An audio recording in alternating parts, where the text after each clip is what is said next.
397 laps complete at Martinsville, 103 to go among our Cook family of drivers. Bobby Labonte now third and trying to be second on Rusty Wallace.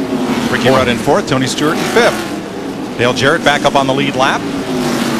And John Andretti out of the race. And as we told you at the top of the day, Kevin Harvick has been parked by NASCAR. He was parked yesterday during the Craftsman Truck Series race and not permitted to compete today. It was not officially a suspension, so it could not be appealed. NASCAR has sat him down for actions in a prior Busch race and in yesterday's truck race, and not permitted him to race in the Winston Cup event today. So Kenny Wallace is driving that car, and they've had a variety of problems and are 10 laps down after changing a sway bar. Boy, Bobby Labonte is working on the Rusty Wallace, but he just can't. Rusty's got him pinned down on the inside, and Bobby can't get back in the throttle quick enough to make the pass.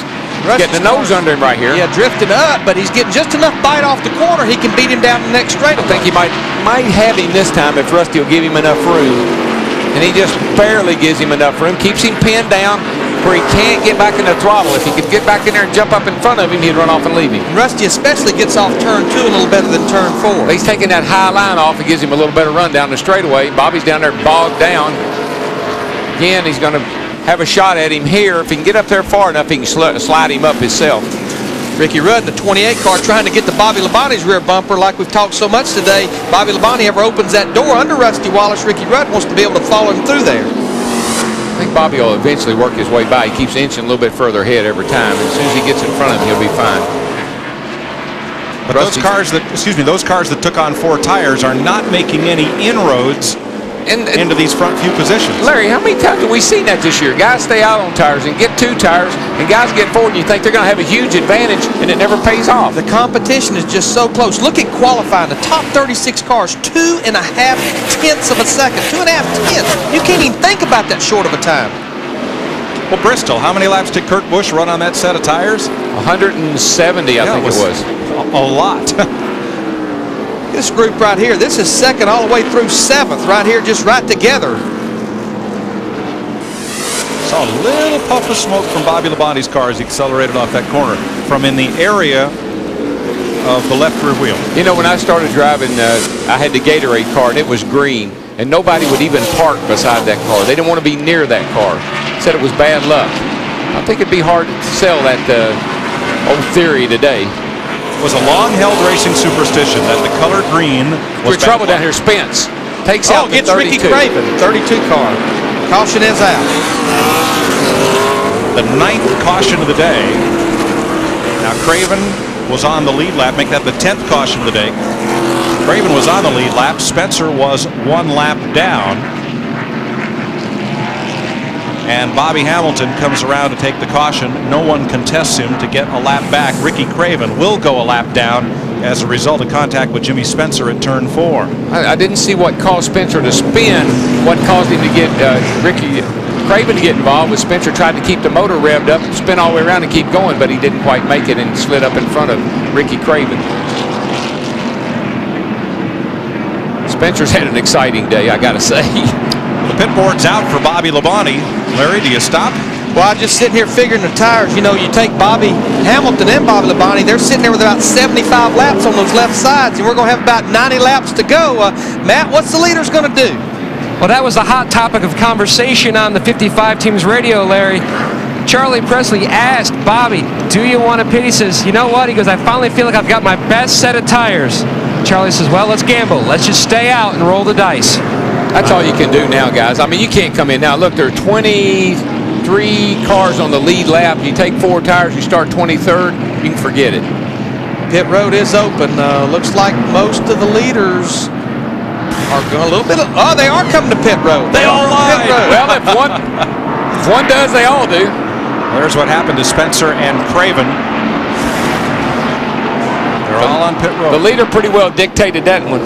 Now, Jeff Burton in the 99, he was back there in the about the 16th position. He elected to stay out. He is the only lead lap car that stayed out, Dick Berggren. Well, just a moment ago, Bobby Labonte came on the radio and said, what do you think about 4? His crew chief, Jimmy Makar, said, I didn't hear you. He took right side tires, and that's it. Many. Dick, they changed their mind because they felt like everybody else was going to come. They did not want to be a sitting duck, so they only took on 2 tires again for the 3rd time today. To Steve Burns. Rusty Wallace in, track bar down a quarter, 4 tires. He almost runs into Dale Earnhardt Jr. as he exits his pit. Earnhardt Jr. finally down and away. Let me tell you the man that's the most relieved on pit road, Charlie Presley. He's the most relieved because his car will be second. I tell you, look at the damage that Rusty's got on his car now. He's going to have to come back into pits. Yes, he will. Hit. They made heavy contact. Made that with Dale Jr., they said. Dale Earnhardt Jr. in 8 car. Let's see where Dale Jr.'s got the damage. Steve? Well, guys, it was not, he almost hit Dale Earnhardt Jr., but when he tried to avoid him, he got hit on the right front by another car exiting pit road. So he missed the 8 car, but when he slowed down, he got hit. I believe it was the 4 car. Yeah, they'll have to come in and get that sheet metal around that right front, out from around it. Now, here's the 4 car. Mike Skinner pulling out. Oh, yeah. Rusty just drove right into him, actually. Yeah. But he had to. He was trying to make a sharp turn out from behind the 8 car.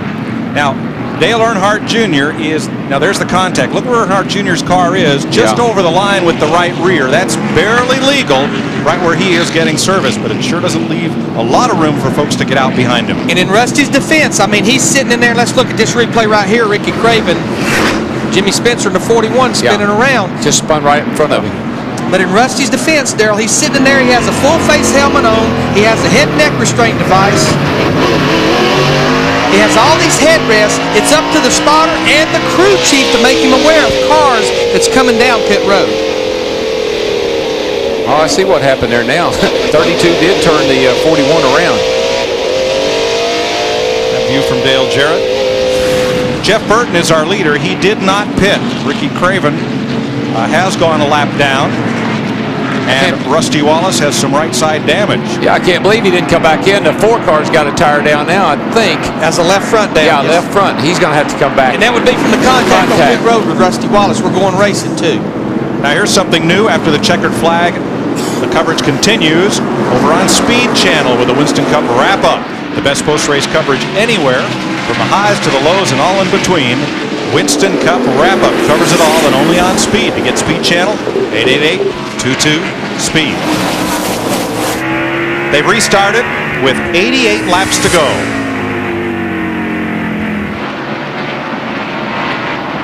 Jeff Burton, Bobby Hamilton, Tony Stewart, Bobby Labonte, Terry Labonte.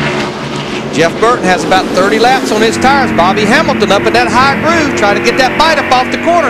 He got a good bite up there down the back straightaway. Gets into the back of Jeff Burton just a little bit. Burton's trying to get out of his way. He tried to turn to the inside there and get out of his way, and they almost made a little contact.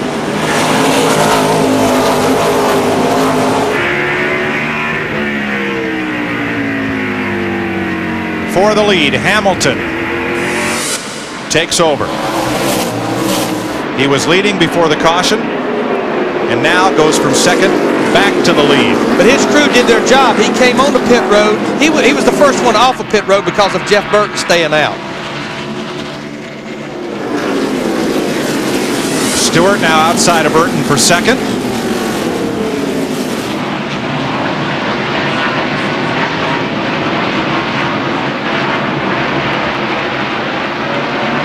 Right now, Bobby Hamilton, he has that clear racetrack in front of him. That's a pretty sight right here with about 85 laps to go. And the way that car is shooting off the corner, he is just, I'm telling you, he's going to be a mighty hard man to beat.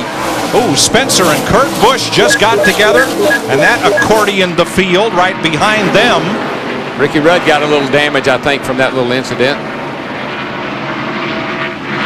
Ricky Rudd and Dale Earnhardt Jr. This is back in 10th place. Well, Rudd came in running 4th, so I got to believe he must have taken 4 tires, Larry.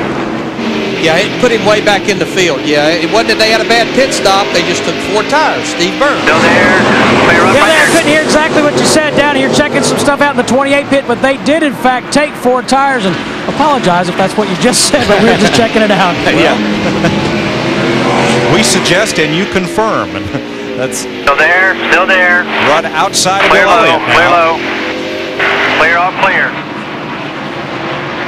Bobby Labonte wants Jeff Burton's position, which is third. And right behind him, Jeff Gordon and Darrell Gordon continuing to fight that car with a broken power steering pump. You know, folks, I can't tell you how hard that car would be to drive with the power steering not working. It's like trying to drive a truck. It's got so much caster in it. Caster is what the front end setting. It's so hard to steer that, well, I'm telling you, he's doing a whale of a job to hang on to it. Well, in your family passenger car, if your ignition cuts off and the motor shuts off and you're still trying to roll, you see how hard it is to turn that thing. That's what he's trying to do out there at well over 100 miles an hour in all of these laps that's left to run. And folks, no matter how bad you have it, don't try that. Don't try this at home. Let's go to pit road. Bobby Labonte has never won a Winston Cup race here. He won a Busch Series race here. And just a few moments ago, he heard his crew chief, Jimmy Makar, explain why he did not get the 4 tires he was discussing. And the reason, according to Makar, was the other guys who'd done it on the last pit stop didn't go anywhere. So he took just right sides, and that was it. Labonte running well. He's in 3rd spot. To Matt. Dick, while Labonte still searches for his first short track win, Stewart has 4. In fact, he's a former winner here at Martinsville. His crew chief, Greg Zipadelli, knows how important track position is here at Martinsville, especially on that last pit stop. That's why they took on 2 tires. Also, they took on 4 tires in the previous stop, so their left sides were going to be good. No adjustments for Stewart. But remember, DW, his car does take about 15 to 20 laps to come in after each pit stop. Yeah, it seems to be that way.